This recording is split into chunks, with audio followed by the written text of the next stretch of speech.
Í dæmi 5 erum við með annarstigsjöfnu og x í öðru mínus x jafnt á 0. Þessi jafna hefur sem sagt tvær lausnir og einfaldast er að byrja á að þátta þetta. Við tökum x-ið út fyrir sviga. Það mun þetta líta svona út. Og nú þurfum við að hugsa, hvernig getum við látið þessa jöfnu ganga upp? Við getum það með nokkru móti, til dæmis við getum látið þessa niðurstöðu vera 0 eða þessa eða báðar. Og þannig að það fyrsta sem við gerum, við getum þá bara strax gefa okkur það að x geti verið 0.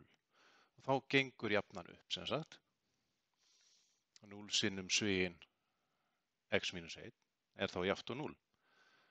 Við getum líka hugsað okkur að þessi svigi gefa okkur niðurstöðuna 0. En hvað þurfum við að gera þá? Þá tökum við innihaldið úr sviganum sem er x mínus 1 jafnt og 0 þá.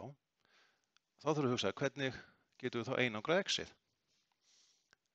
X-ið er þá jafnt og færum við mínus 1 yfir jafntómerki og það verður þá x er jafnt og 1. Þannig að nú erum við komið með tvær niðurstöður þar sem x er annars vegar jafnt á 0 eða x er jafnt á 1.